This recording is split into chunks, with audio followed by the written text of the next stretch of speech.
Hello दोस्तों, मैं राजा आपका स्वागत करता हूँ। मैं काफ़ी दिनों से वीडियो नहीं लेके आ रहा था क्योंकि घर में कुछ इशू चल रहे थे कि किसी की डेथ हो गई थी। तो आज मैं वीडियो लेके आ रहा हूँ। दोस्तों, लोग पूछते हैं कि मतलब कि हॉस्पिटल में काम करते हैं तो काफ़ी सिचुएशंस होती है जिससे लोगों को पहले तो क्लियर रहता है कि भाई मैं 10th 12th के बाद मतलब कि नीट की प्रिपरेशन करके एमबीबीएस डॉक्टर बनना है। तो ये तो लोग काफ़ी लोग कर लेते हैं और अपना गोल अचीव भी कर पाते हैं। बट कुछ लोग होते हैं जो कि घर के हालात से मतलब 12th कर लेते हैं, 10th कर ली, after that they choose science and वो नीट की प्रिपरेशन करते रहते हैं, लेकिन बिकॉज ऑफ मतलब कि हाउस सरकमस्टांस वो नहीं पहुंच पाते अपने गोल तक। तो मेरा सजेशन होता है कि अगर आप नहीं पहुंच पाए तो फार्मासिस्ट मतलब कि फार्मासिस्ट जो कि आफ्टर 12th ही आप कर सकते हो। तो मैं चाहता हूँ कि फार्मासिस्ट कैसे बने। तो दोस्तों, मैं बताने जा रहा हूँ कि फार्मासिस्ट मतलब कि पीढ़ी मतलब कि सीढ़ी दर सीढ़ी मतलब कैसे पहुंचा जाए कि फार्मासिस्ट की पोस्ट तक। और जैसे कि दोस्तों आजकल न्यूज़ में क्लियर कर दिया गया है कि इंडियन फार्मेसी काउंसिल ने अभी क्लियर किया है कि जो भी बी फार्मा है वो फार्मासिस्ट नहीं रहेंगे हॉस्पिटल में, फार्मासिस्ट ओनली डी फार्मा ही रहेंगे।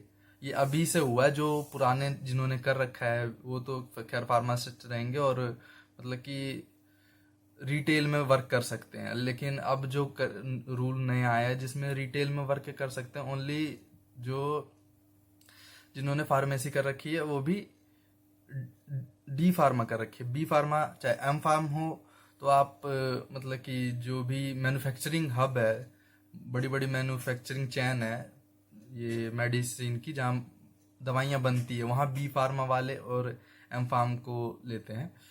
तो दोस्तों फार्मासिस्ट के लिए मैं बता रहा हूँ कि फार्मासिस्ट करने के लिए आपकी प्राथमिक शिक्षा होनी चाहिए, वो रिकॉग्नाइज बोर्ड से होनी चाहिए, किसी भी बोर्ड से जो भारत का रिकॉग्नाइज बोर्ड है उससे होना चाहिए।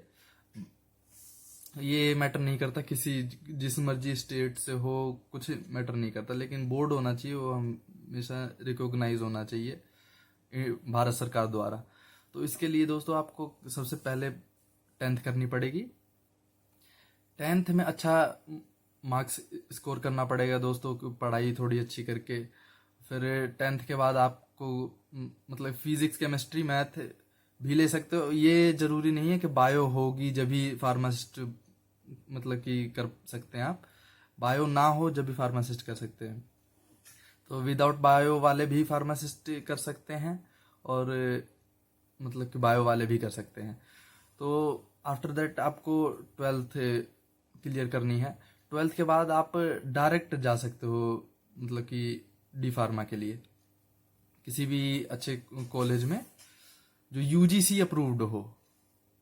यूजीसी अप्रूव्ड मतलब गवर्नमेंट द्वारा अप्रूव्ड कुछ कॉलेजेस होते हैं, जैसे कि हमारी दिल्ली यूनिवर्सिटी है, इग्नू है, ऐसे ही एशियन है, सिक्किम, ऐसे ही काफ़ी सारे यूनिवर्सिटी है जो मतलब रिकॉग्नाइज है और यूजीसी अप्रूव्ड है, जिनकी मतलब कि वैल्यू है इंडिया में भी और आउट ऑफ इंडिया भी। तो ये फिर किसी भी आप मतलब कि 12th करके किसी भी बढ़िया इंस्टीट्यूट में जा सकते हो। अगर आपने अच्छा स्कोर किया है तो वहाँ पर आपको कंपनसेशन भी देते हैं कि अकॉर्डिंग टू सरकमस्टांस देखती है मतलब कि कॉलेज कि क्या कर रहा है बच्चा, कहाँ आप स्टैंड करते हो। तो फिर फीस वीस भी थोड़ी कम हो जाती है। तो आप उसके बाद मतलब फार्मासिस्ट आपकी 2 साल की होती है। डी फार्मा होती है वो 2 साल की, और बी फार्मा होती है वो 3 साल की, और एम फार्म 5 साल की होती है दोस्तों। तो आपको फिर डी फार्म कंप्लीट होने के बाद, ये दिल्ली की बता रहा हूँ, और मतलब आजकल तो हर जगह लागू कर दिया है कि मतलब कि अब पहले जो भी होता था कि एक फ्रॉड हो जाता था, डी फार्मा बी फार्मा करके लोग बैठे रहते थे और ऐसे ही दुकान चला रहे होते। लेकिन आजकल दोस्तों हर चीज़ के लिए रिटर्न एग्ज़ाम गवर्नमेंट लेके आ रही है, अच्छे अच्छे रूल निकाल रही है जिसका मतलब कि जो भी फ्रॉड हुआ करते थे अब वो सब बहुत हद तक कम हो गई है कि नहीं हो पाता है फ्रॉड ऐसे। तो फिर दोस्तों ये डी फार्मा आपने कर लिया, उसके कंप्लीशन के बाद आपको मतलब लाइसेंस लेना पड़ेगा दोस्तों। आपके पास ओनली डिग्री आई है डी फार्मा करने के बाद, अगर 2 साल आपने किया है तो ओनली डिग्री देते हैं कॉलेज वाले। उसके बाद आपको लाइसेंस लेना पड़ता है ताकि किसी आप दुकान पे काम कर सको और मतलब कि आपके नाम पे डीएल मिल सके। मतलब आपके लाइसेंस जो होगी वो जो लाइसेंस देगी इंडियन फार्मास्यूटिकल का जो लाइसेंस मिलता है, इंडियन फार्मेसी काउंसिल आईपीसी जो है, इंडियन फार्मेसी काउंसिल, वो आपको लाइसेंस देती है कि आपने मतलब कि अच्छे से पढ़ के मतलब कि अच्छे से पढ़ाई करके आपने डी फार्म कंप्लीट किया है। उसके बाद आपको 6 महीने की ट्रेनिंग किसी भी गवर्नमेंट हॉस्पिटल में या गवर्नमेंट संस्था में जाके आपको 6 महीने की ट्रेनिंग लेनी पड़ेगी।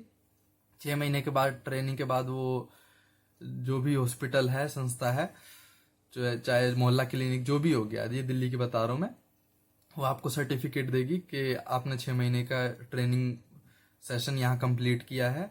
उसके बाद आप रजिस्ट्रार ऑफिस में जाओगे, जो मतलब कि ये बड़े बड़े जो रजिस्ट्री करते हैं कि आपने फार्मेसी कंप्लीट कर ली है, तो वो वहाँ पर भी आपसे कुछ सवाल किए जाएंगे। अगर वो सवाल आप सही से देते हो आंसर, देन आपको विद इन 2 और 3 मंथ आपका डीएल आ जाएगा, वो लाइसेंस मिल जाएगा आपको, सॉरी डीएल नहीं मिलेगा। उसके बाद आप एलिजिबल हो जाओगे कि हाँ आपने फार्मेसी कर ली है और विद नॉलेज के साथ, और आपने ट्रेनिंग भी ली है अच्छे जगह से। तो उसके बाद आप किसी, अगर कई बार होता है कि लोग ना फेल हो जाते हैं, जो सवाल उनके क्वेश्चन होते हैं उसमें फेल हो जाते हैं, तो फेल होने के बाद ऐसा नहीं है कि आप दोबारा नहीं दे सकते। उसके बाद फिर से आपके पास 6 मंथ का टाइम होता है, प्रिपरेशन करो, उसके बाद फिर से जाओ कि इंटरव्यू दो, देन क्लियर करो। नहीं होता तो ये 2 से 4 टाइम तक का वो होता है टाइम पीरियड कि 4 बारी 4 अटेम्प्ट दे सकते हो आप मे बी। तो मतलब कि वैसे तो फर्स्ट अटेम्प्ट, अगर आपने कुछ अच्छा पढ़ाई किया है, दिल से किया है, तो ये दोस्तों फर्स्ट अटेम्प्ट में ही क्लियर हो जाते हैं। अगर नहीं हो पाता है तो मतलब कई बार लोगों को लग जाते हैं कि मतलब सेकंड अटेम्प्ट निकालना पड़े। 6 महीने बाद आप फिर से जा सकते हो। उसके बाद आपको मतलब लाइसेंस मिल जाता है कि हाँ आप एक रजिस्टर्ड फार्मासिस्ट बन चुके हो। उसके बाद आप किसी भी फार्मेसी में जाके काम कर सकते हो। किसी भी फार्मेसी में, चाहे किसी भी हॉस्पिटल में आप दिखा सकते हो कि मैं एक रजिस्टर्ड फार्मासिस्ट हूँ और मैं जॉब करने के लिए एलिजिबल हूँ। फिर वो मतलब कि जो भी हॉस्पिटल होगा वो आपका वो लाइसेंस जो है वो देखेगी। उसके बाद उस लाइसेंस के बिहाफ पे वो ड्रग लाइसेंस के लिए अप्लाई करेंगे। देन ड्रग लाइसेंस आएगा, उसके बाद वो फार्मेसी सेटअप होगी, वहाँ आप काम भी कर सकते हो। वो फार्मेसी आपकी खुद की भी हो सकती है, तो खुद के लिए भी ऐसा ही प्रोसेस है, आपको खुद ही डीएल के लिए अप्लाई करना पड़ेगा, देन आपको मिल सकती है मतलब कि ये डी फार्मा कर चुके, इट मीन्स आपने डी फार्मा कंप्लीट कर लिया।